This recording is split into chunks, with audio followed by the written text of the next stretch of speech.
Pasamos a la página 56. Día. En ocasiones se sacudía la herrumbre de la ociosidad y sentía nostalgia de la escuela, del pizarrón y del mapa de un país superpoblado por los excrementos de las moscas y de la larga fila de jarros colgados en la pared debajo del nombre de cada niño. Allí no hacía calor.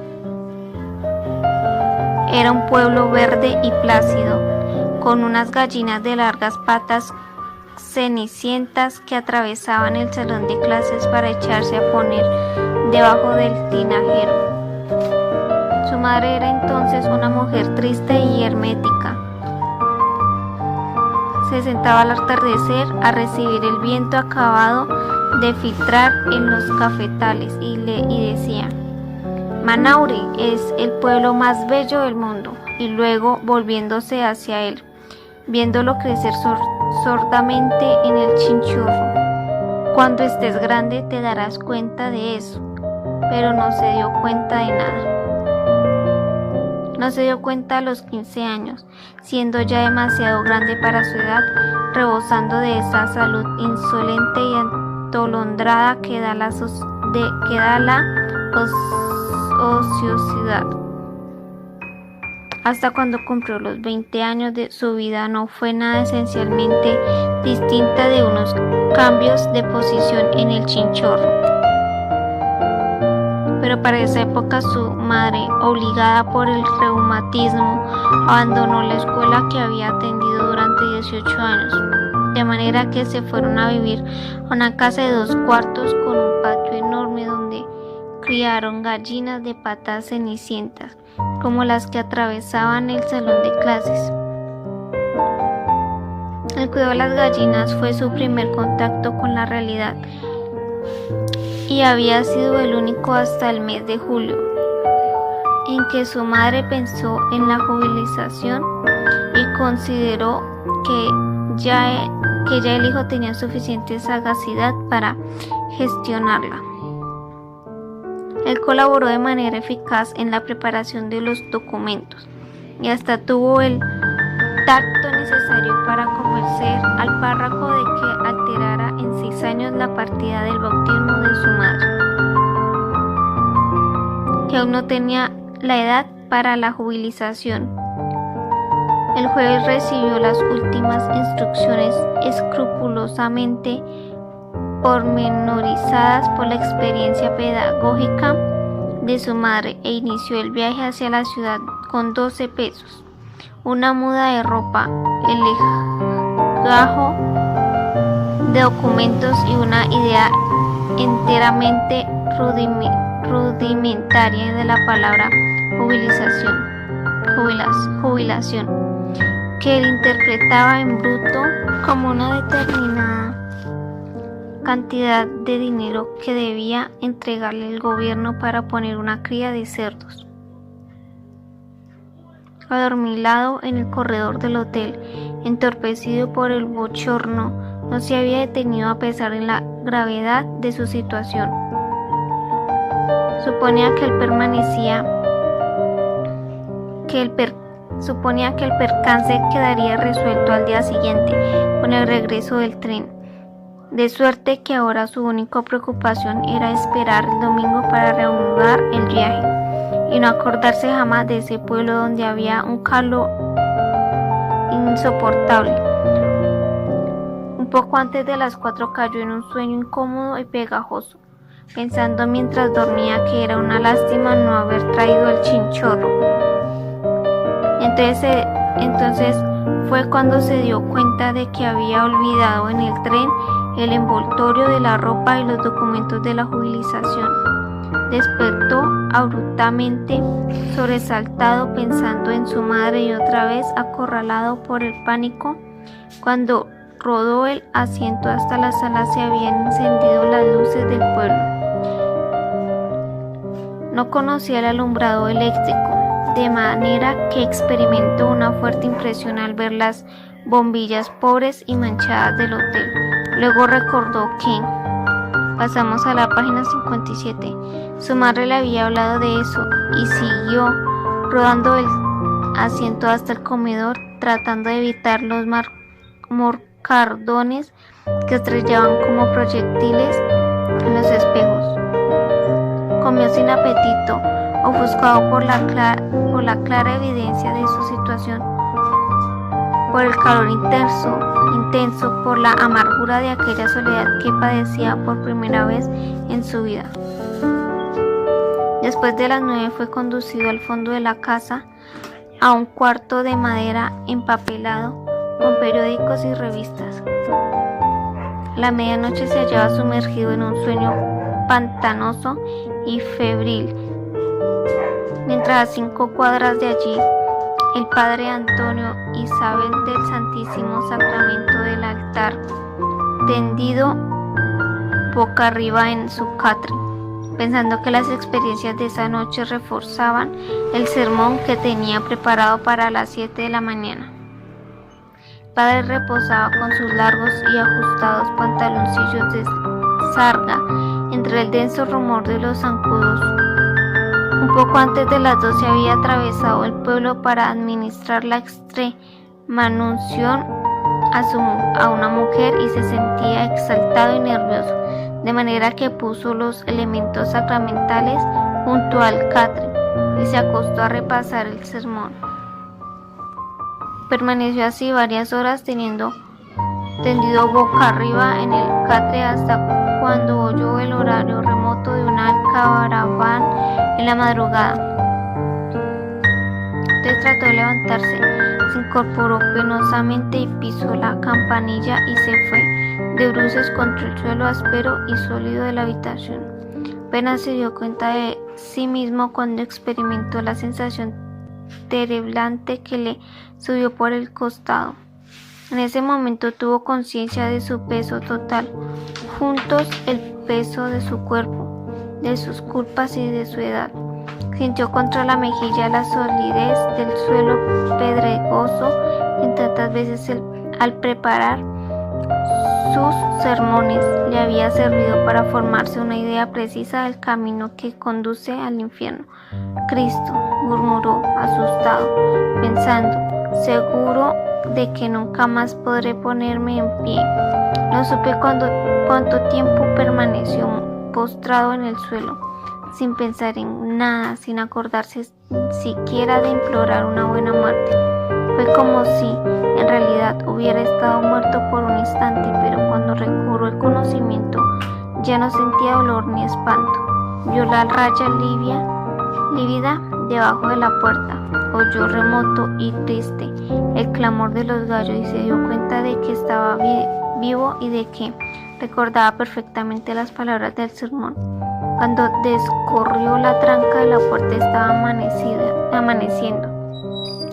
Había dejado de sentir dolor y hasta le parecía que el golpe lo había descargado de su ancianidad.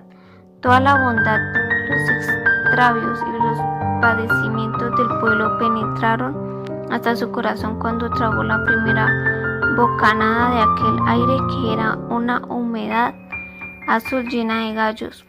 Luego miró en torno suyo como para reconciliarse con la soledad y vio a la tranquila penumbra del amanecer 1, 2, 3 pájaros muertos en el corredor. Durante 9 minutos contempló los 3 cadáveres pensando, de acuerdo con el sermón previsto, que aquella muerte colectiva de los pájaros necesitaba una expiación. Luego caminó hacia el otro extremo del corredor. Recogió los 3, pasamos a la página 58. Pájaros muertos, y regresó a la tinaja y la destapó y uno tras otro echó los pájaros en el agua verde. Y dormida, sin conocer exactamente el objetivo de aquella acción, 3 y 3 hacen media docena en una semana, pensó, y un prodigioso relámpago de lucidez le indicó que había empezado a padecer el gran día de su vida. A las 7 había empezado el calor. En el hotel, el único comensal aguardaba el desayuno. La muchacha del gramófono no se había levantado aún. La propietaria se acercó y en ese instante apareció como si estuvieran sonando dentro de su vientre abultado las 7 campanas del reloj. Siempre fue que lo dejó el tren, dijo en un acento de tardía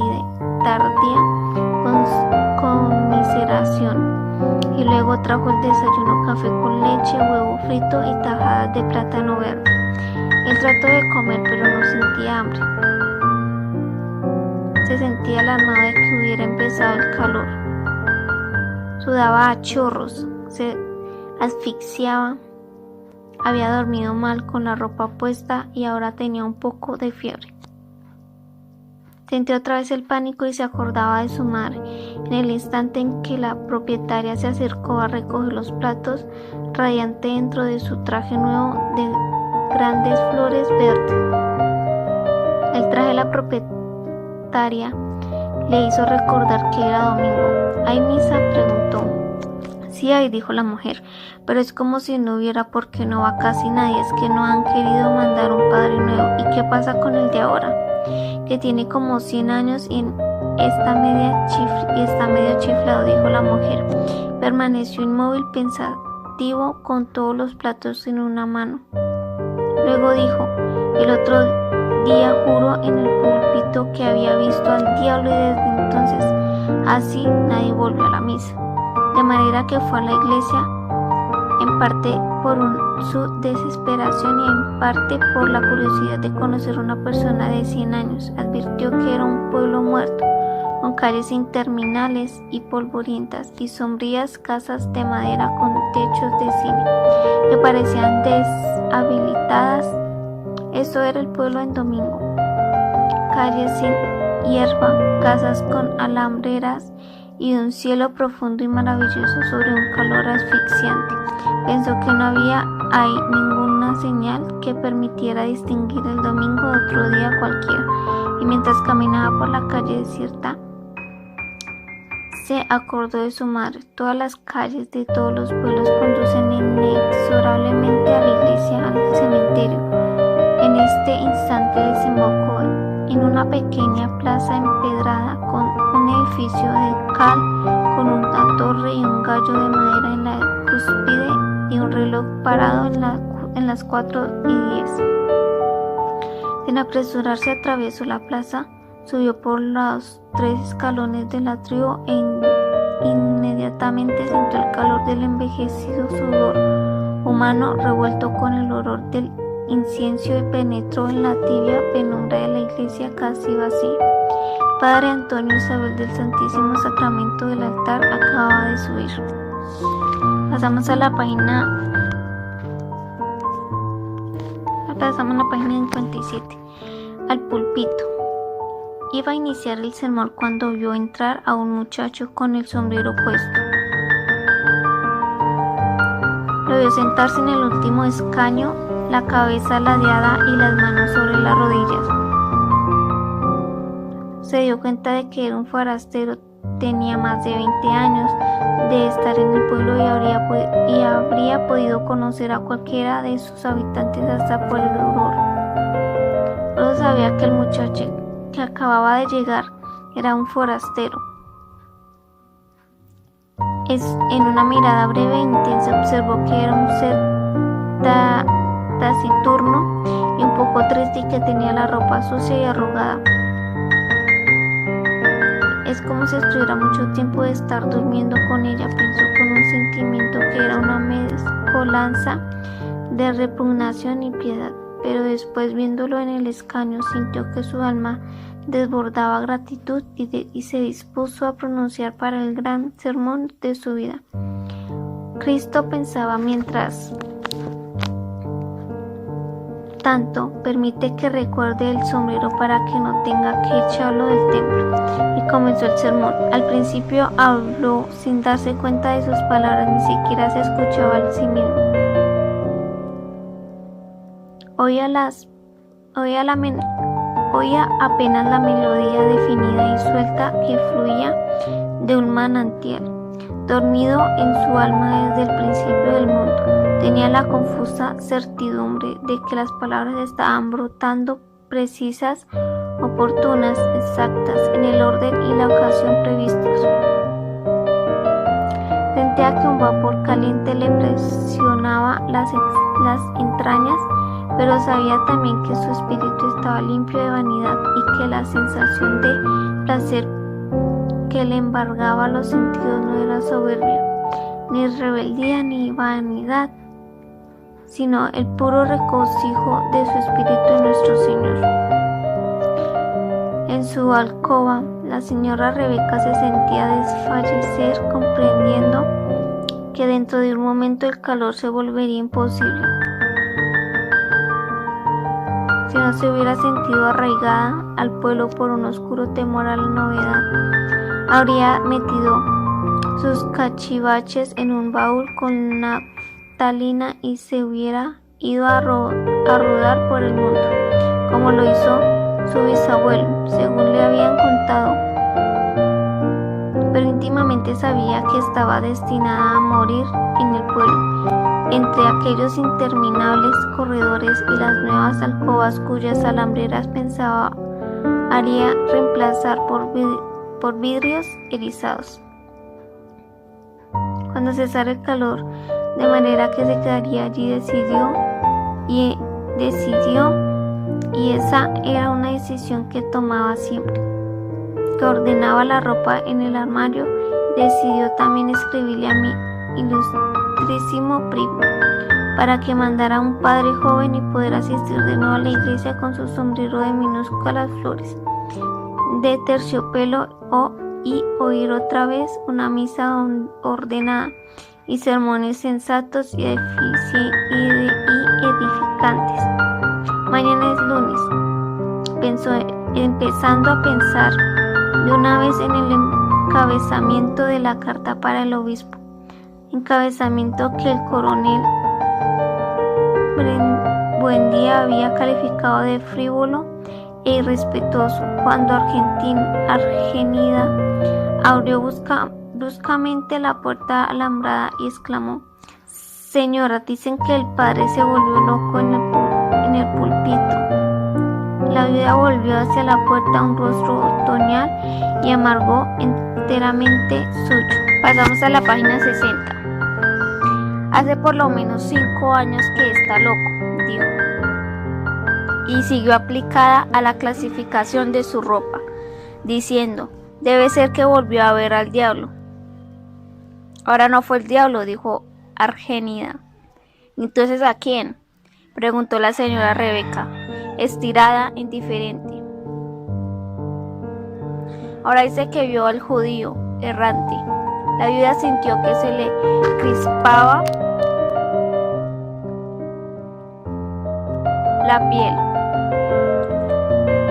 Un tropel de revueltas ideas, entre las cuales no podía diferenciar sus alambreras rotas, el calor, los pájaros muertos y la peste, pasó por su cabeza al escuchar esas palabras que no recordaba desde las tardes de su infancia remota. El judío errante.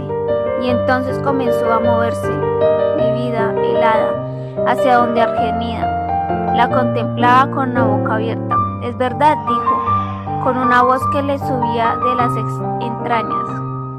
«Ahora me explico por qué se están muriendo los pájaros». Impulsada por el terror, se tocó con una negra mantilla bordada y atravesó como una exhalación el largo corredor y la sala recargada de objetos decorativos y la puerta de la calle y las 2 cuadras que la separaban de la iglesia, en donde el padre Antonio Isabel del Santísimo Sacramento del altar transfigurado decía: «Os juro que lo vi, os juro que se atravesó en mi camino». Esta madrugada, cuando regresaba de administrar los santos óleos a la mujer de Jonas, el carpintero, os juro que tenía el rostro embetunado con la maldición del Señor y que dejaba a su paso una huella de ceniza ardiente. La palabra quedó trunca, flotando en el aire. Se dio cuenta de que no podía contener el temblor de las manos, de que todo su cuerpo temblaba y que por su columna vertebral descendía lentamente un hilo de sudor helado. Se sentía mal, sintiendo el temblor y sintiendo la sed y una fuerte torcedura en las tripas, y un rumor que resonó como la profunda nota de un órgano en sus entrañas. Entonces se dio cuenta de la verdad. Vio que había gente en la iglesia y que por la nave central avanzaba la señora Rebeca, patética, espectacular, con los brazos abiertos y rostro amargo y frío, vuelto hacia las alturas. Confusamente comprendió lo que estaba ocurriendo y hasta tuvo la lucidez suficiente para comprender que había sido vanidad creer que estaba patrocinando un milagro. Humildemente apoyó las manos temblorosas en el borde de la madera y reanudó el discurso. Entonces caminó hacia mí, dijo, y esta vez escuchó su propia voz convincente, apasionada. Caminó hacia mí y tenía los ojos de esmeralda y la áspera pelambre y el color de un macho cabrío. Y yo levanté la mano para recriminarlo en el nombre de nuestro Señor y le dije: detente, nunca ha sido el domingo buen día para sacrificar un cordero.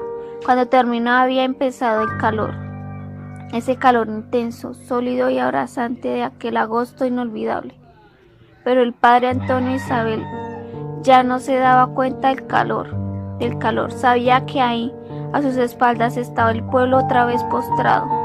Pasamos a la página 61. Sobrecogido por el sermón, pero ni siquiera se alegraba de eso. Ni siquiera se alegraba con la perspectiva inmediata de que el vino aliviara la garganta estragada. Se sentía incómodo y desadaptado, se sentía aturdido y no pudo concentrarse en el momento supremo del sacrificio. Desde hacía algún tiempo le ocurría lo mismo, pero ahora fue una distracción diferente porque su pensamiento estaba colmado por una inquietud definida. Por primera vez en su vida conoció entonces la soberbia, y tal como lo había imaginado y definido en sus sermones, sintió que la soberbia era un apremio igual a la sed. Cerró con energía el tabernáculo y dijo: Pitágoras. El acólito, un niño de cabeza rapada y lustrosa, ahijado del padre Antonio Isabel, y a quien éste había puesto nombre, se acercó al altar. Recoge la limosna, dijo el sacerdote. El niño pestañeó, dio una vuelta completa y luego dijo con una voz casi imperceptible: no sé dónde está el platillo. Era cierto, hacía meses que no se recogía la limosna. Entonces busca una bolsa grande en la sacristía y recoge lo más que puedas, dijo el padre. ¿Y qué digo?, dijo el muchacho. El padre contempló pensativo el cráneo pelado y azul, las articulaciones pronunciadas. Ahora fue él quien pestañeó. Di que es para desterrar al judío errante, dijo, y sintió que el decirlo soportaba un gran peso en su corazón. Por un instante no escuchó nada más que el chisporroteo de los cirios en el templo silencioso, y su propia respiración excitada, difícil. Luego, poniendo la mano en el hombro del acólito, que lo miraba con los redondos ojos espantados, dijo: después coges la plata y se la llevas al muchacho que estaba solo al principio, y le dices que ahí le manda el padre para que se compre un sombrero nuevo. Rosas artificiales. Pasamos a la página 62. Moviéndose a tientas en la penumbra del amanecer, Mina se puso el vestido sin mangas que la noche anterior había colgado junto a la cama, y revolvió el baúl en busca de las mangas postizas. La buscó después en los clavos de las paredes y detrás de las puertas, procurando no hacer ruido para no despertar a la abuela. ciega que dormía en el mismo cuarto, pero cuando se acostumbró a la oscuridad, se dio cuenta de que la abuela se había levantado y fue a la cocina a preguntarle por las mangas. Están en el baño, dijo la ciega, las lavé ayer tarde. Allí estaban colgadas de un alambre con 2 prendedores de madera. Todavía estaban húmedas. Mina volvió a la cocina y extendió las mangas sobre las piedras de la hornilla. Frente a ella, la ciega revolvió el café, fijas las pupilas muertas en el reborde de ladrillos del corredor, donde había una hilera de tiestos con hierbas medicinales. No vuelvas a coger mis cosas, dijo Mina. En estos días no se puede contar con el sol. La ciega movió el rostro hacia la voz.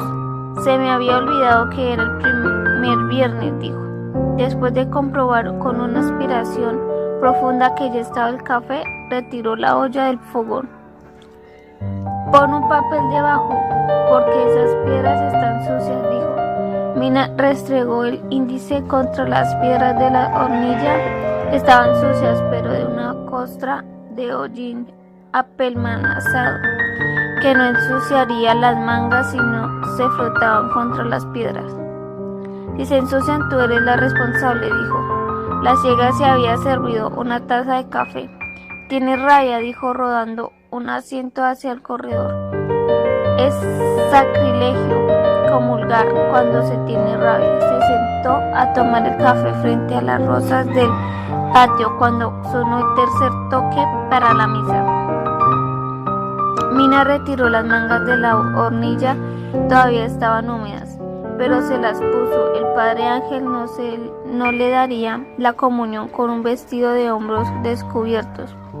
No se lavó la cara, se quitó con una toalla los restos de colorete, recogió en el cuarto el libro de oraciones y la mantilla y salió a la calle. Un cuarto de hora después estaba de regreso. ¿Vas a llegar después del evangelio?, dijo la ciega, sentada frente a las rosas del patio. Mina pasó directamente hacia el excusado. No puedo ir a misa, dijo, las mangas están mojadas y toda mi ropa sin planchar. Se sintió perseguida por una mirada clarividente. Primer viernes y no vas a misa, dijo la ciega. De vuelta del excusado, Mina se sirvió una taza de café y se sentó contra el quicio de cal, junto a la ciega. Pero no puedo tomar el café. Tú tienes la culpa, murmuró con un rencor sordo, sintiendo que se ahogaba en lágrimas. ¿Estás llorando?, exclamó la ciega. Pues el tarro de regar junto a las macetas de orégano, y salió al patio repitiendo: ¿estás llorando? Mina puso la taza en el suelo antes de incorporarse. Lloro de rabia, dijo, y agregó al pasar junto a la abuela: tienes que confesarte porque me hiciste perder la comunión del primer viernes. La ciega permaneció inmóvil esperando que Mina cerrara la puerta del dormitorio. Luego caminó hasta el extremo del corredor. Seguimos en la página 64. Se inclinó, tanteando hasta encontrar en el suelo la taza intacta.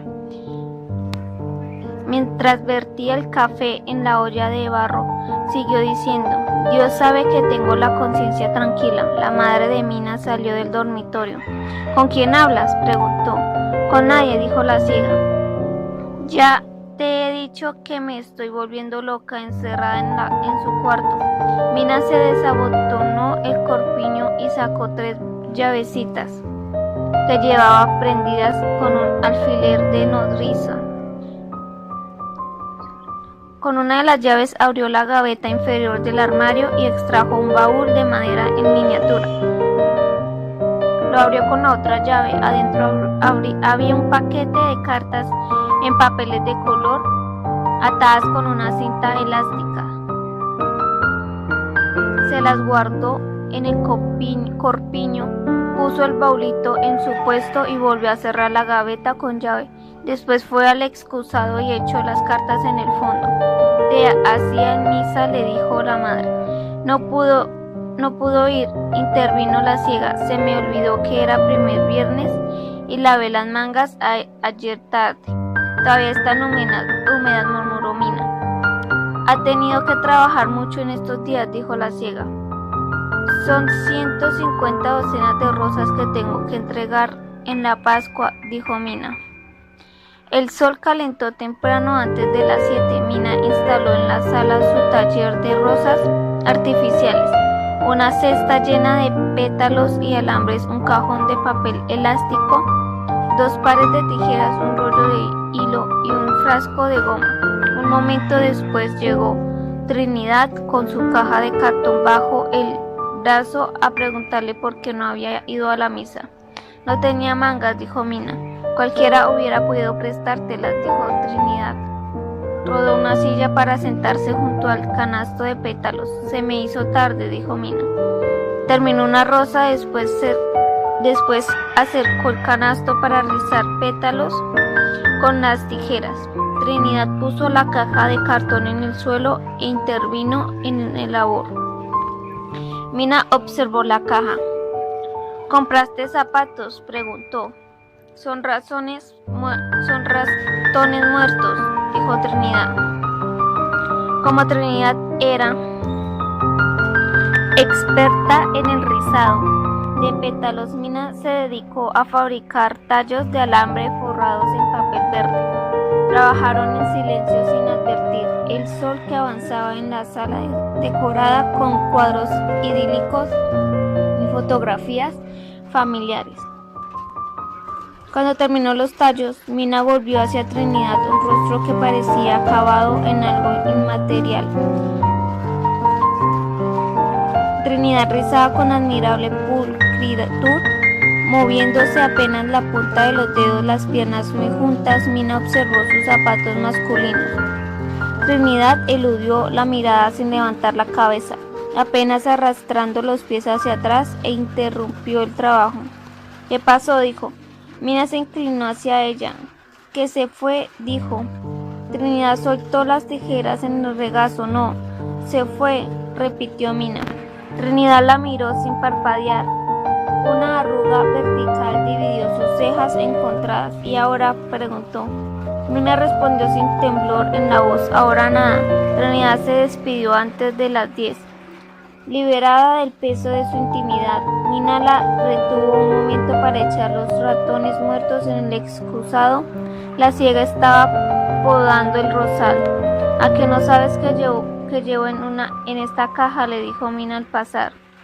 Hizo sonar los ratones. La ciega puso atención. Muévela otra vez, dijo. Mina repitió el movimiento, pero la ciega no pudo identificar los objetos después de escuchar por tercera vez con el índice apoyado en el lóbulo de la oreja. Son los ratones que cayeron anoche en la trampa de la iglesia, dijo Mina. Al regreso pasó junto a la ciega sin hablar, pero la ciega la siguió. Cuando llegó a la sala, Mina estaba sola junto a la ventana cerrada, terminando las rosas artificiales. Mina, dijo la ciega. Si quieres ser feliz, no te confieses con extraños. Mina la miró sin hablar. La ciega ocupó la silla frente a ella e intentó intervenir el trabajo, pero Mina se lo impidió. ¿Estás nerviosa?, dijo la ciega. Por tu culpa, dijo Mina. ¿Por qué no fuiste a misa? Tú lo sabes mejor que nadie. Si hubiera sido por las mangas, no te hubieras tomado el trabajo de salir de la casa, dijo la ciega. En el camino te esperaba alguien que te ocasionó una contrariedad. Mina pasó las manos frente a los ojos de la abuela, como limpiando un cristal invisible. Eres adivina, dijo. Has ido al excusado 2 veces esta mañana, dijo la ciega. Nunca vas más de una vez. Mina siguió haciendo rosas. ¿Serías capaz de mostrarme lo que guardas en la gaveta del armario?, preguntó la ciega. Sin apresurarse, Mina clavó la rosa en el marco de la ventana. Se sacó las 3 llavecitas del corpiño y se las puso a la ciega en la mano. Ella misma le cerró los dedos. Anda a verlo con tus propios ojos, dijo la ciega. Examinó las llavecitas con las puntas de los dedos. Mis ojos no pueden ver en el fondo del excusado. Mina levantó la cabeza y entonces experimentó una sensación diferente. Sintió que la ciega sabía que la estaba mirando. Retírate al fondo del excusado si te interesan tanto mis cosas, dijo. La ciega evadió la interrupción. Siempre escribes en la cama hasta la madrugada, dijo. Tú misma apagas la luz, dijo Mina. Y enseguida tú enciendes la linterna de la mano, dijo la ciega. Por tu respiración podría decirte entonces lo que estás escribiendo. Mina hizo un esfuerzo para no alterarse. Bueno, dijo sin levantar la cabeza. Y suponiendo que así sea, ¿qué tiene eso de particular? Nada, respondió la ciega, solo que te hizo perder la comunión de primer viernes. Mina recogió con las dos manos el rollo de hilo, las tijeras y un puño de tallos y rosas, sin terminar.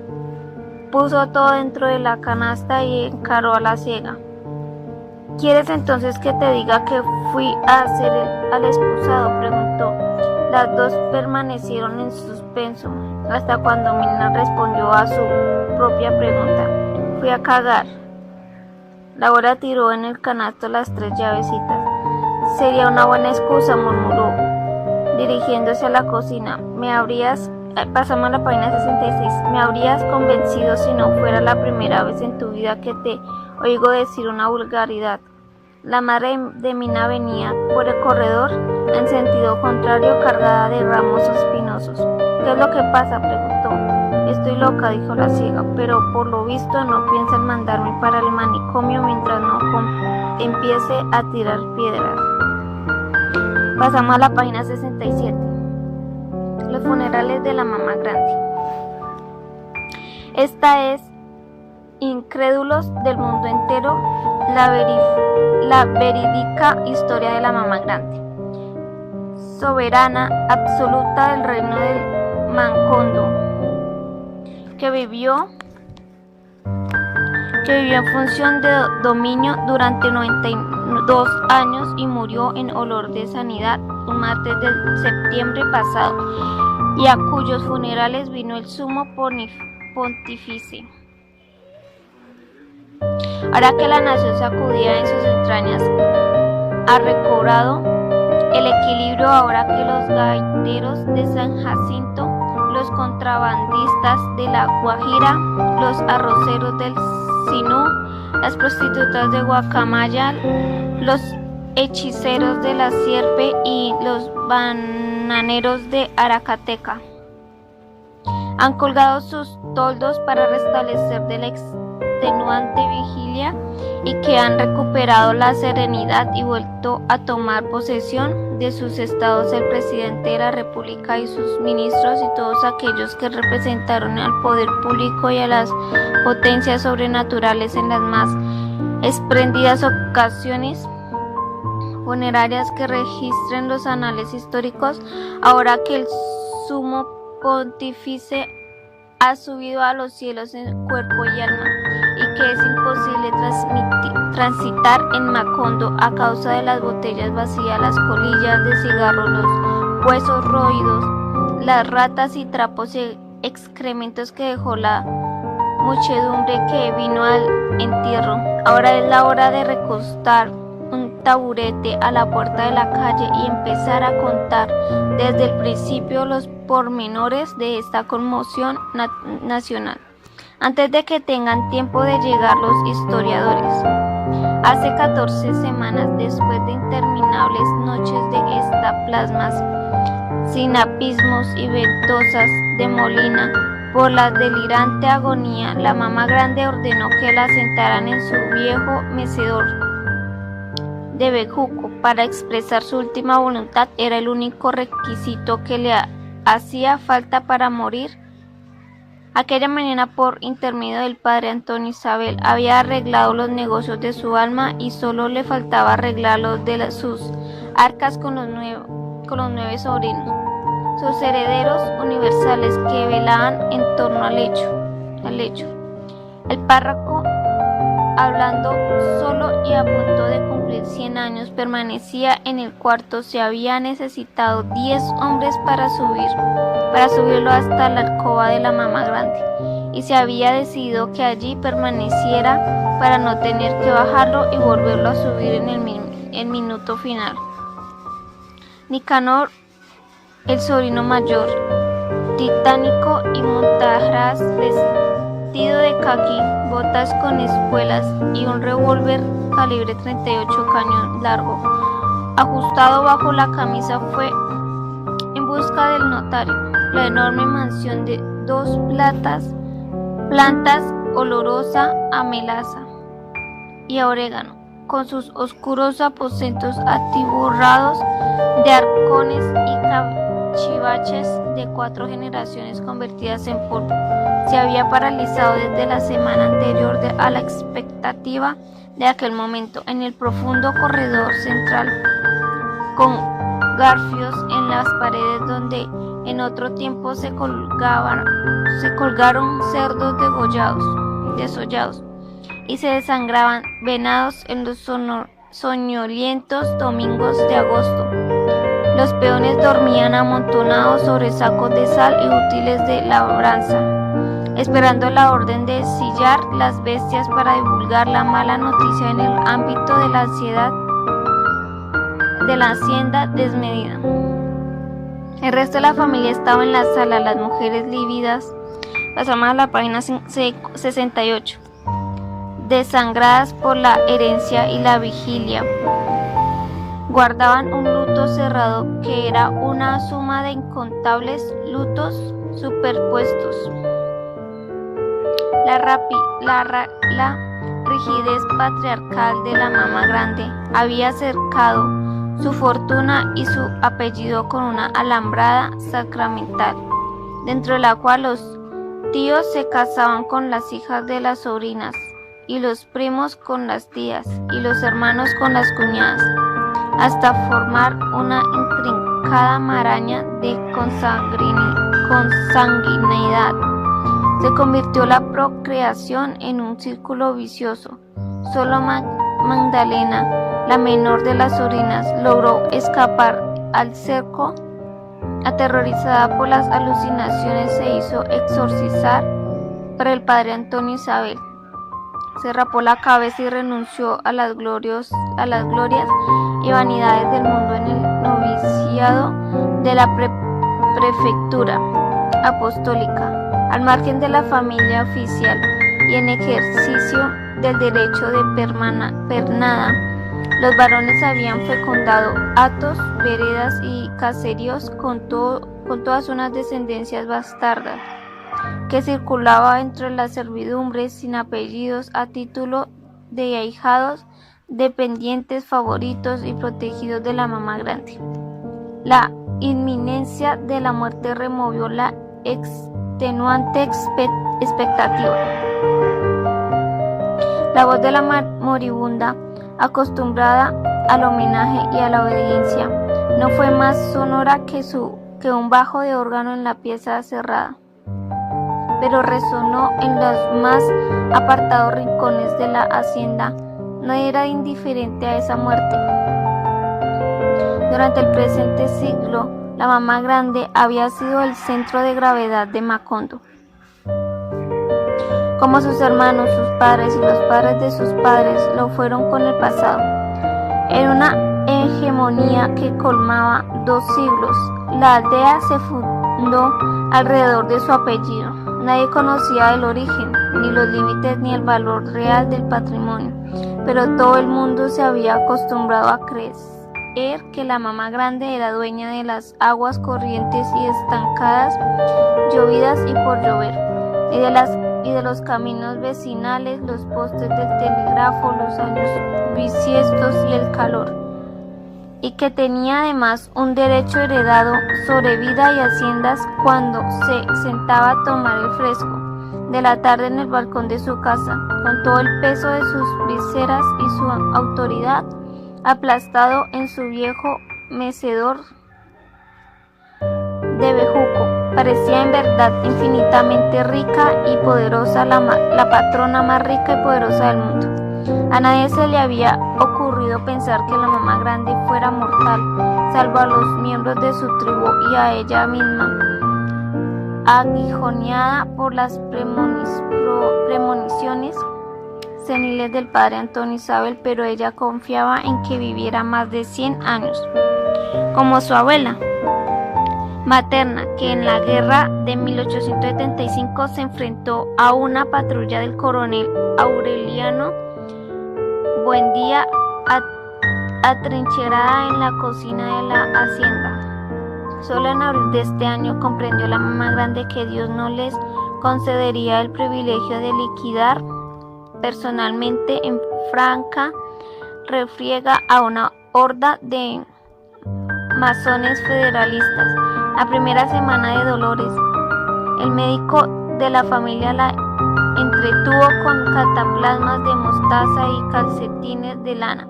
Era un médico hereditario, laureado en Montpellier, contrario por convicción filosófica a los progresos de su ciencia, a quien la mamá grande había concedido la prebenda de que se impidiera en Macondo el establecimiento de otros médicos en un tiempo. Pasamos a la página 69. Recorría el pueblo a caballo, visitando los lugares enfermos del atardecer, y la naturaleza le concedió el privilegio de ser padre de numerosos hijos ajenos.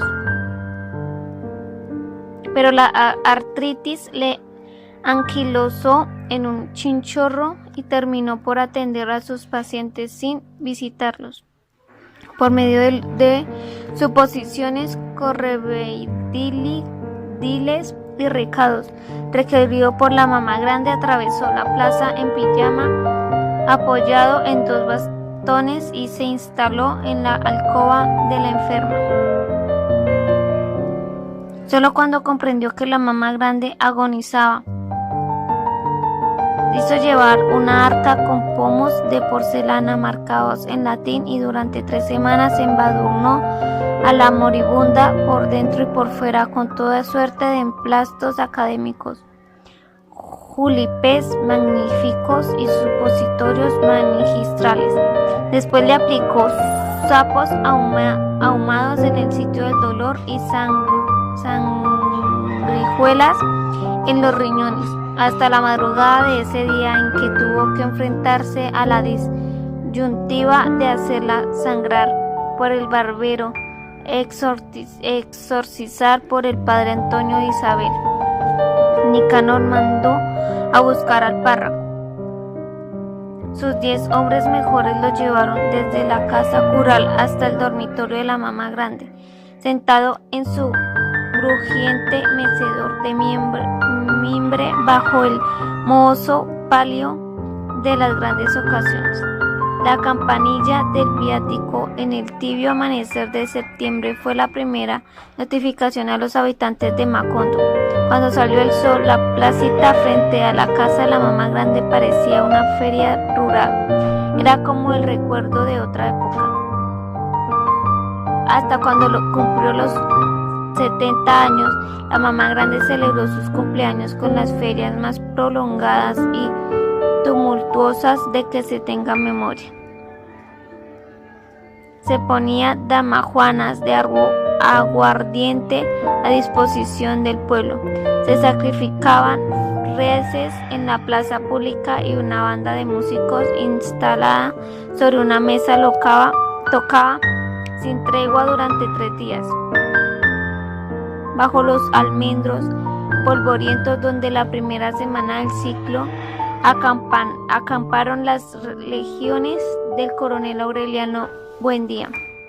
Se ponían ventas de masato, bollos, morcillas, chicharrones, empanadas, butifarras, caribañolas, pan de yuca, almojábanas, buñuelos, arepuelas, hojaldres, longanizas, mondongos, cocadas, guaro, entre todo género de menedudencias, chucherías, bajatillas y cacharros, y peleas de gallos y juegos de lotería. En medio de la confusión de la muchedumbre alborotada, se vendían estampas y escapularios con la imagen de la mamá grande.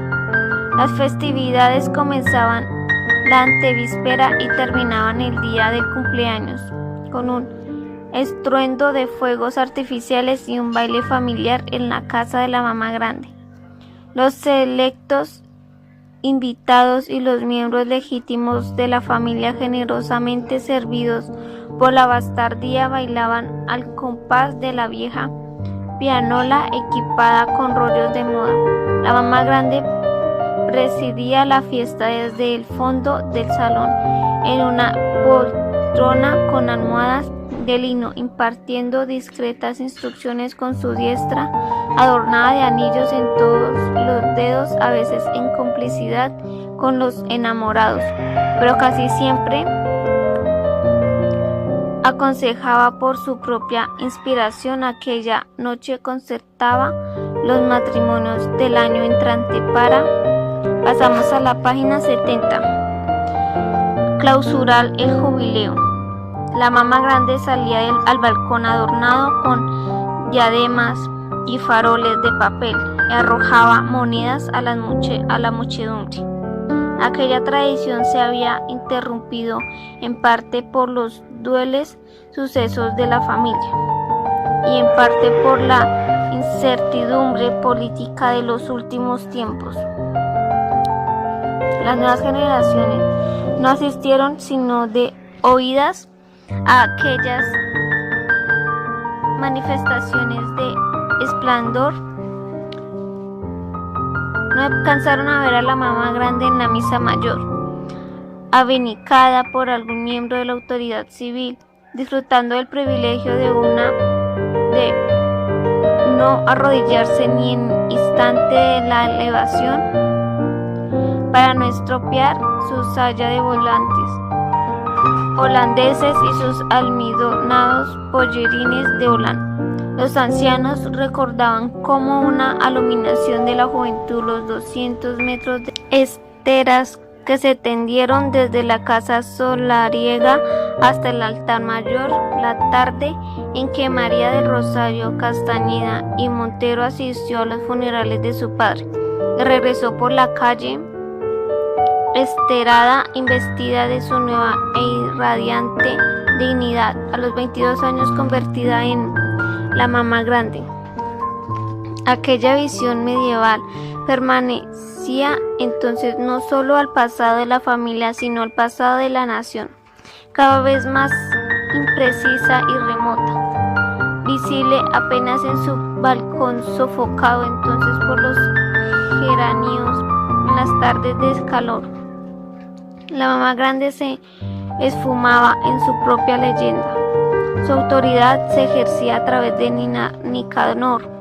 Existía la promesa tácita, formulada por la tradición, de que el día en que la mamá grande lacrara su testamento, los herederos decretarían 3 noches de golgorios públicos.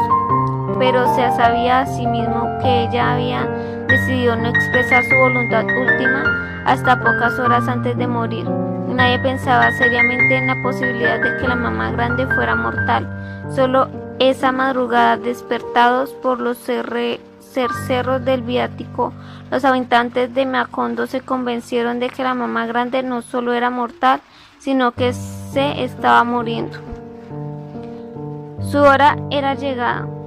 En su cama de lienzo, embadurnada de aloes hasta las orejas bajo la marquesina de polvorienta espumilla, apenas se adivinaba la vida en la tenue respiración de sus tetas matriarcales. La mamá grande, que hasta los 50 años rechazó a los más apasionados pretendientes y que fue dotada por la naturaleza para amamantar ella sola a toda su especie, agonizaba virgen y sin hijos. Momento de la extrema unción, el padre Antonio Isabel tuvo que pedir ayuda para aplicarle los óleos en la palma de las manos, pues desde el principio de su agonía la mamá grande tenía los puños cerrados. De nada valía el concurso de las sobrinas. En el forcejeo, por primera vez en una semana, la moribunda apretó contra su pecho la mano constelada de piedras preciosas y fijó en las sobrinas su mirada sin color, diciendo: salteadoras. Luego vio al padre Antonio Isabel en indumentaria litúrgica y el monaguillo con los instrumentos sacramentales y murmuró con una convicción apacible: «Me estoy muriendo». Entonces se quitó el anillo con el diamante mayor y se lo dio a Magdalena, la novicia, a quien correspondía por ser la heredera menor. Aquel era el final de una tradición. Magdalena había renunciado a su herencia en favor de la iglesia. Al amanecer, la mamá grande pidió que la dejaran a solas con Nicanor para impartir sus últimas instrucciones. Durante media hora, con perfecto dominio de sus facultades, pasamos a la página 71. Se informó de la marcha de los negocios, hizo formulaciones especiales sobre el destino de su cadáver y se ocupó por último de las velaciones. Tienes que estar con los ojos abiertos, dijo. Guarda bajo llave todas las cosas de valor, pues mucha gente no viene a los velorios sino a robar. Un momento después, a solas con el párroco, hizo una confesión dispendiosa, sincera y detallada, y comulgó más tarde en presencia de los sobrinos. Entonces fue cuando pidió que la sentaran en el mecedor de bejuco para expresar su última voluntad. Nicanor había preparado en 24 folios escritos con letra muy clara una escrupulosa relación de sus bienes, respirando apaciblemente con el médico y el padre Antonio e Isabel por testigos. La mamá grande dictó al notario la lista de sus propiedades, fuente suprema y única de su grandeza y autoridad, reducido a sus proporciones reales. El patrimonio físico se reducía a 3 encomiendas adjudicadas por cédula real durante la colonia y que con el transcurso del tiempo virtual de intrincados matrimonios de conveniencia se habían acumulado bajo el dominio de la mamá grande.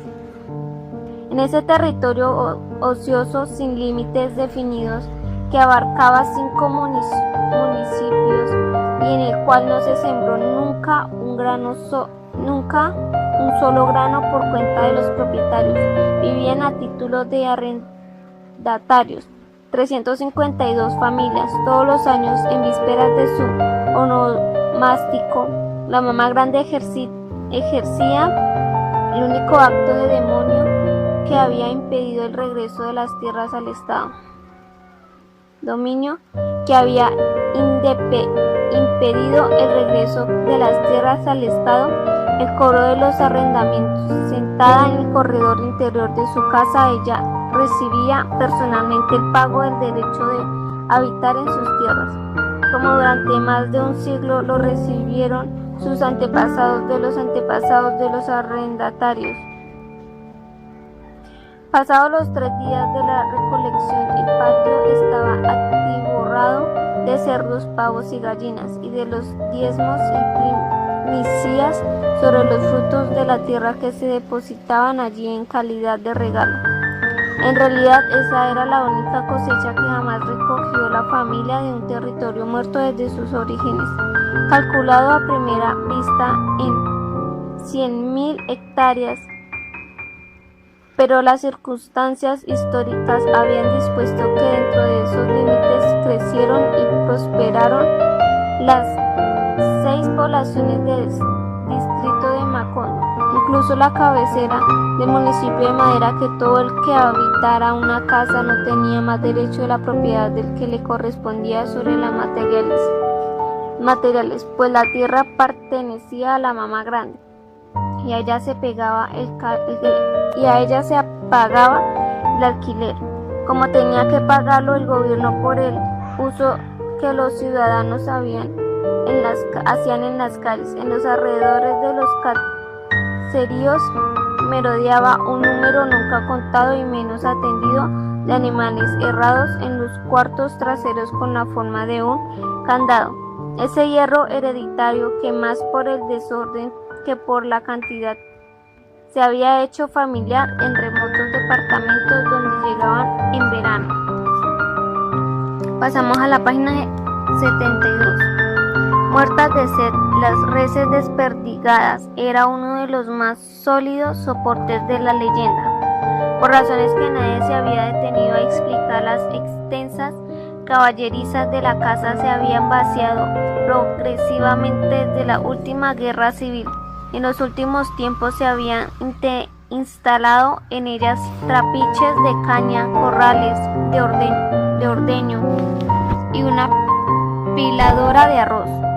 Aparte de lo enumerado, se había constar en el testamento la existencia de 3 vasijas de morrocotas enterradas en algún lugar de la casa durante la Guerra de Independencia, que no habían sido halladas en periódicas y laboriosas excavaciones, con el derecho de continuar la explotación de la tierra arrendada y a percibir los diezmos y primicias y toda clase de dádivas. Extraordinaria, los herederos recibían un plano levantando de generación en generación y por cada generación perfeccionado que facilitaba el hallazgo del tesoro enterrado. La mamá grande necesitó 3 horas para enumerar sus asuntos terrenales. En la sofocación de la alcoba, la voz de la moribunda pareció dignificar en su sitio cada cosa enumerada. Cuando estampó su firma balbuciente y debajo estamparon la suya los testigos, un temblor secreto sacudió el corazón de las muchedumbres que empezaban a concentrarse frente a la casa a la sombra de los almendros polvorientos. Solo faltaba entonces la enumeración minuciosa de los bienes morales, haciendo un esfuerzo supremo, el mismo que hicieron sus antepasados antes de morir, para asegurar el predominio de su especie. La mamá grande se irguió sobre sus nalgas monumentales y con voz dominante y sincera, abandonada a su memoria, dictó al notario la lista de su patrimonio invisible: las riquezas del subsuelo, las aguas territoriales, los colores de la bandera, la soberanía nacional, los partidos tradicionales, los derechos del hombre, las libertades ciudadanas, el primer magistrado, la segunda instancia, el tercer debate, las cartas de recomendación, las constancias históricas, las elecciones libres, las reinas de la belleza, los discursos trascendentales, las grandiosas manifestaciones, las distinguidas señoritas, los correctos caballeros, los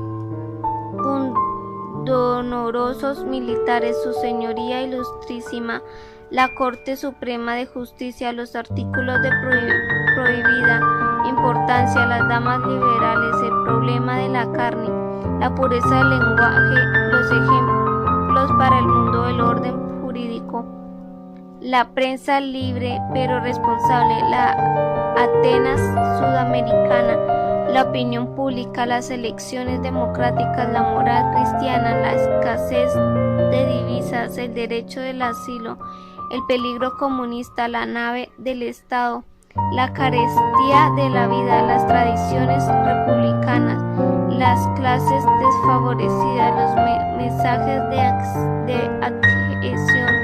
No alcanzó a terminar la laboriosa enumeración, tronchó su último viaje, ahogándose en el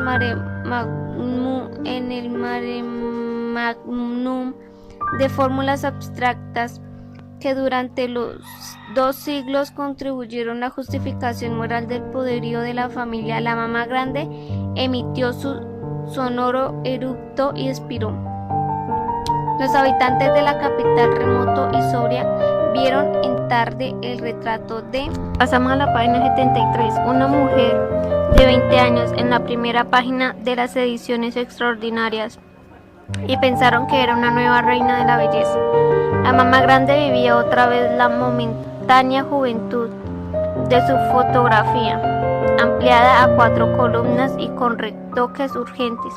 Su abundante cabellera recogida a lo alto del cráneo, con un peine de marfil y una diadema sobre la gola de encajes, aquella imagen captada por un fotógrafo ambulante que pasó por Macondo a principios del siglo y archivada por los periódicos durante muchos años en la división de personajes desconocidos, estaba destinada a perdurar en la memoria de las generaciones futuras, en los autobuses decrépitos, en los ascensores de los ministerios, en los lúgubres salones de té forrados de pálidas colgaduras. Se susurró con veneración y respeto de la autoridad muerta en su distrito de calor y malaria,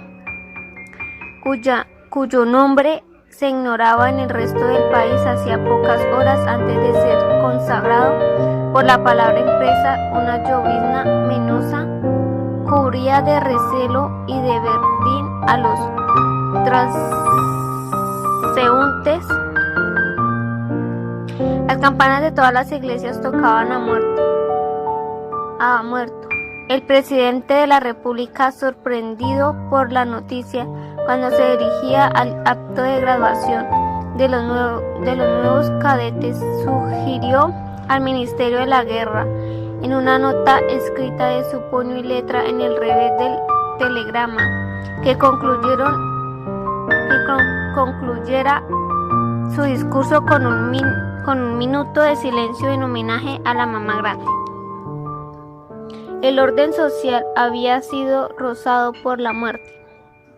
El propio presidente de la República, a quien los sentimientos urbanos llegaban como a través de un filtro de purificación, alcanzó a percibir desde su automóvil en una visión instantánea, pero hasta un cierto punto brutal, la silenciosa consternación de la ciudad. Solo permanecían abiertos algunos cafetines de mala muerte y la catedral metropolitana dispuesta para 9 días de honras fúnebres en el Capitolio Nacional, donde los mendigos envueltos en papeles dormían al amparo de columnas dóricas y taciturnas estatuas de presidentes muertos. Las luces del Congreso estaban encendidas. Cuando el primer mandatario entró a su despacho, conmovido por la visión de la capital enlutada, sus ministros lo esperaban vestidos de tafetán funerario, de pie más solemnes y pálidos que de costumbre. Los acontecimientos de aquella noche y las siguientes serían más tarde definidos como una lección histórica, no solo por el espíritu cristiano que inspiró a los más elevados personeros del poder público, sino por la abnegación con que se conciliaron intereses disímiles y criterios contrapuestos, con el propósito de enterrar un cadáver ilustre. Durante muchos años la mamá grande había garantizado la paz social y la concordia política de su imperio en virtud de los 3 baúles de cédulas electorales falsas que formaban parte de su patrimonio secreto. Los varones de la servidumbre, sus protegidos y arrendatarios, mayores y menores de edad, ejercitaban no solo su propio derecho de sufragio, sino también el de los electores muertos en un ciclo. Ella era la prioridad del poder tradicional sobre la autoridad transitoria, el predominio de la clase sobre la plebe, la trascendencia de la sabiduría divina sobre la improvisación mortal en tiempos. Pasamos a la página 74. Pacífico, su voluntad hemónica, acordaba y desacordaba canonjías, prebendas y sinecuras, y velaba por el bienestar de los asociados, así tuviera para lograr que recurrir a la trapisonda o al fraude electoral. En tiempos tormentosos, la Mamá Grande contribuyó en secreto para armar a sus partidarios y socorrió en público a sus víctimas. Aquel celo patriótico la acreditaba para los más altos honores. El presidente de la República no había tenido necesidad de recurrir a sus consejeros para medir el peso de su responsabilidad. Entre la sala de audiencias de palacio y el patiecito adoquinado que sirvió de cochera a los virreyes, mediaba un jardín interior de cipreses oscuros donde un fraile portugués se ahorcó por amor en las postrimerías de la colonia. A pesar de su ruidoso aparato de oficiales condecorados, el presidente no podía reprimir un ligero temblor de incertidumbre cuando pasaba por ese lugar después del crepúsculo. Pero aquella noche el estremecimiento tuvo la fuerza de una promoción. Entonces adquirió plena conciencia de su destino histórico y decretó 9 días de duelo nacional y honores póstumos a la Mamá Grande en la categoría de heroína muerta por la patria en el campo de batalla, como lo expresó en la dramática alocución que aquella madrugada dirigió a sus compatriotas a través de la cadena nacional de radio y televisión. El primer magistrado de la nación confiaba en que los funerales de la Mamá Grande constituyeran un nuevo ejemplo para el mundo. Tan altos propósitos debían tropezar, sin embargo, con graves inconvenientes. La estructura jurídica del país, construida por remotos ascendientes de la Mamá Grande, no estaba preparada para acontecimientos como los que empezaban a producirse.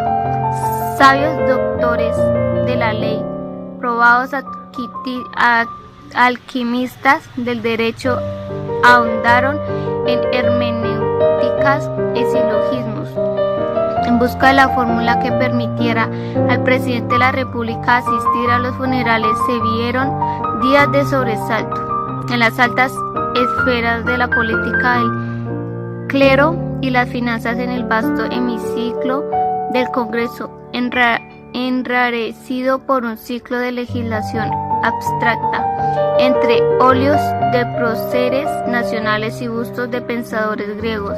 La evocación de la Mamá Grande alcanzó proporciones insospechables mientras su cadáver se llenaba de burbujas con el duro septiembre de Macondo. Por primera vez se habló de ella y se la concibió sin su mecedor de bejuco, sus sopores a las 2 de la tarde y sus cataplasmas de mostaza, y se la vio pura y sin edad, destilada por la leyenda. Horas interminables se llenaron de palabras que repercutían en el ámbito de la República, aprestigiadas por los altavoces de la letra impresa, hasta que alguien dotado de sentido de la realidad con aquella asamblea se jurisconsultos asépticos interrumpió el bla bla bla histórico para recordar que el cadáver de la Mamá Grande esperaba la decisión a 40 grados a la sombra. Nadie se inmutó frente a aquella irrupción del sentido común en la atmósfera pura de la ley escrita. Se impartieron órdenes para que fuera embalsamado el cadáver. Mientras se encontraban formuladas, se conciliaban. Pasamos a la página 75. Pareceres o se hacían enmiendas constitucionales que permitieran al presidente de la República asistir al entierro. Tanto se había parlado que los parloteos transpusieron las fronteras, traspasaron el océano y atravesaron como un presentimiento por las habitaciones montificias de Castel Gandolfo, repuesto de la modorra del Ferragosto recién, de el sumo pontífice estaba en la ventana, viendo en el lago sumergirse los buzos que buscaban la cabeza de la doncella decapitada. En las últimas semanas los periódicos de la tarde no se habían ocupado de otra cosa, y el sumo pontífice no podía ser indiferente a un enigma planteado a tan corta distancia de su residencia de verano. Pero aquella tarde, en una situación imprevista, los periódicos cambiaron las fotografías de las posibles víctimas por la de una sola mujer de 20 años, señalada con una blonda de luto, la mamá grande, exclamó el sumo pontífice, reconociendo el instante el borroso daguerrotipo que muchos años antes le había sido ofrendado con ocasión de su ascenso a la silla de San Pedro. La mamá grande, exclamaron a coro en sus habitaciones privadas los miembros del colegio cardenalicio, y por tercera vez en 20 siglos hubo una hora de desconcierto, sofoquines y correndillas en el imperio sin límites de la cristianidad, hasta que el sumo pontífice estuvo instalada en su larga góndola negra rumbo a los fantásticos y remotos funerales de la mamá grande. Detrás quedaron los luminosos sembrados de melocotones, la vía apia antica con tibias actrices de cine, dorándose en las terrazas sin todavía tener noticias de la conmoción, y después el sombrío promontorio del Castel Sant'Angelo en el horizonte del Tíber. Al crepúsculo, los profundos dobles de la Basílica de San Pedro se entreveraron con los bronces cuarteados de Macondo. Desde su toldo sofocante, a través de los caños intrincados y las ciénagas sigilosas que marcaban el límite del Imperio Romano y los actos de la mamá grande, el sumo pontífice oyó toda la noche la bullaranga de los monos alborotados por el paso de las muchedumbres. En su itinerario nocturno, la canoa pontificie se había ido llenando de costales de yuca, racimos de plátanos verdes, oacales de gallina y de hombres y mujeres que abandonaban sus ocupaciones habituales para tentar fortuna con cosas de vender en los funerales de la mamá grande. Su santidad padeció esa noche por primera vez en la historia de la iglesia la fiebre de la vigilia y el tormento de los zancudos, pero el prodigioso amanecer sobre los dominios de la Gran Vieja, la visión primigenia del reino de la balsamina y de la iguana borraron de su memoria los padecimientos del viaje y los compensaron del sacrificio. Nicanor había sido despertado por 3 golpes en la puerta que anunciaban el arribo inminente de su santidad. La muerte había tomado posesión de la casa, inspirados por sucesivas y apremiantes alucinaciones presidenciales, por las febriles controversias de los parlamentos que habían perdido la voz y continuaban entendiéndose por medio de signos convencionales, hombres y... Pasamos a la página 76. Congregaciones de todo el mundo desentendieron de sus asuntos y colmaron con su presencia los oscuros corredores, los atiborrados pasadizos, los asfixiantes huertas, y quienes llegaron con retardo se treparon y acomodaron del mejor modo en barbacanas, palenques, estalayas, maderamenes y metacanes. Era el salón central, momificándose en espera de las grandes decisiones. Yacía el cadáver de la mamá grande bajo un estremecido promontorio de telegramas. Extenuados por las lágrimas, los 9 sobrinos velaban el cuerpo en un éxtasis de vigilancia recíproca. Aún debió el universo prolongarse el acecho durante muchos días. En el salón del Consejo Municipal, acondicionado con 4 taburetes de cuero, una tinaja de agua filtrada y una hamaca de lampazo, el sumo pontífice padeció un insomnio sudoroso, entreteniéndose con la lectura de memoriales y disposiciones administrativas en las dilatadas noches sofocantes.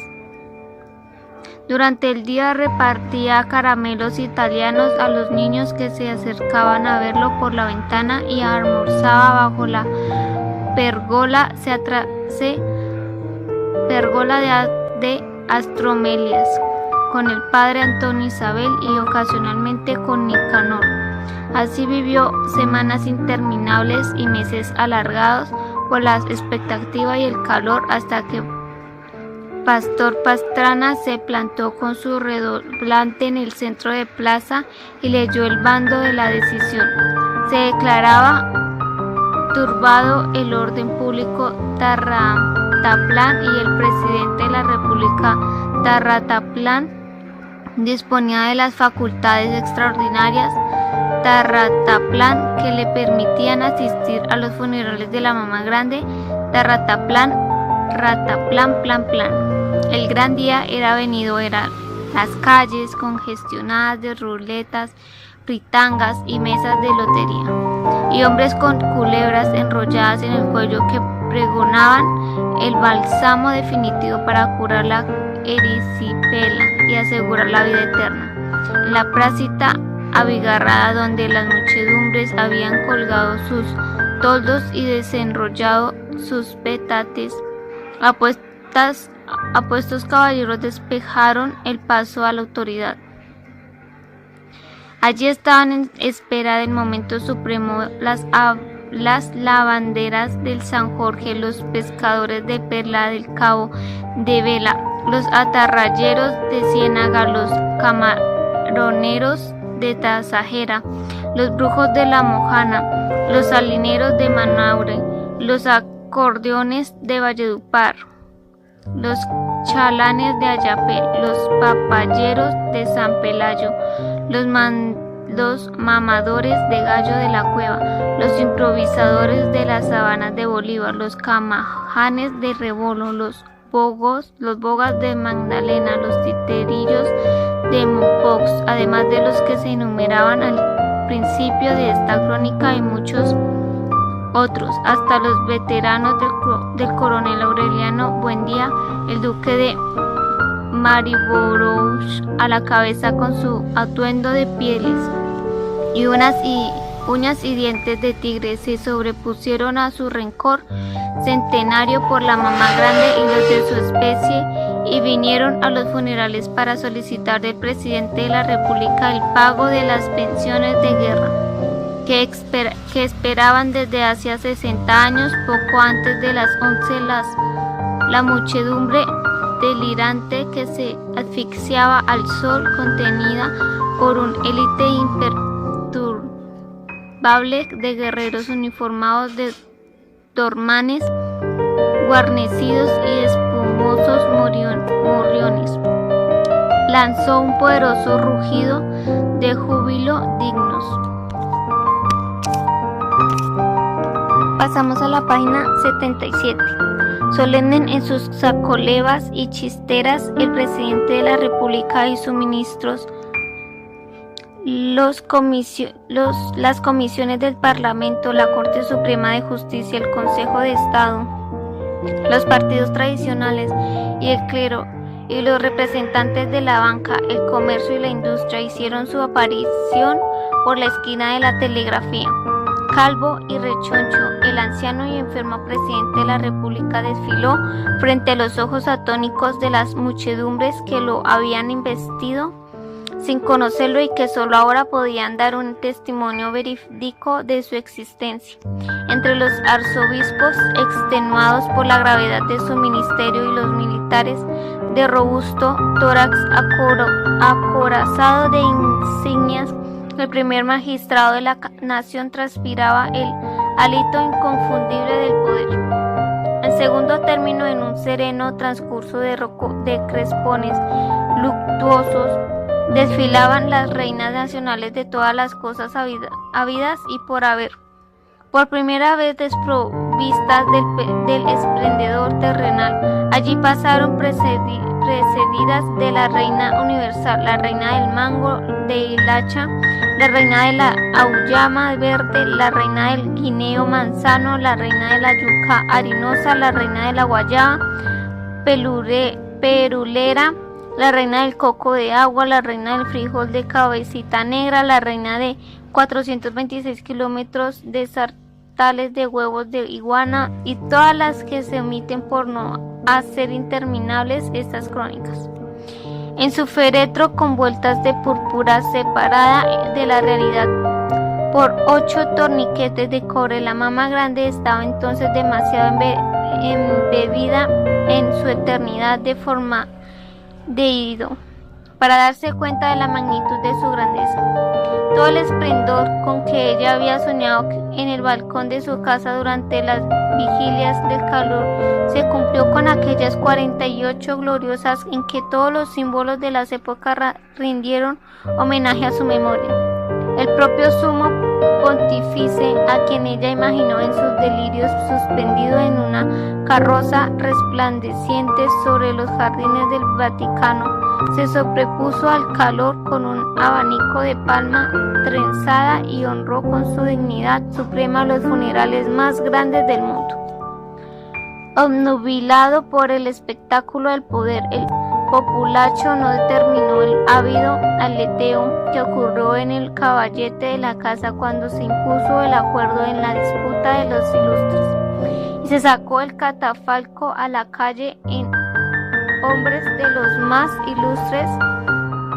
Nadie vio la vigilante sombra de gallinazos que siguió el cortejo por las ardientes callecitas de Macondo, ni reparó que el paso de los ilustres éstas se iban cubriendo de un pestilente rastro de desperdicios. Nadie advirtió que los sobrinos ahijados, sirvientes y protegidos de la mamá grande cerraron las puertas tan pronto como sacaron el cadáver, y desmontaron las puertas, desenclavaron las tablas y desenterraron los cimientos para repartirse la casa. Lo único que para nadie pasó inadvertido en el fragor de aquel entierro fue el estruendoso suspiro de descanso que exhalaron las muchedumbres cuando se cumplieron los 14 días de plegarias, exaltaciones y ditirambos, y la tumba fue sellada con una plataforma de plomo.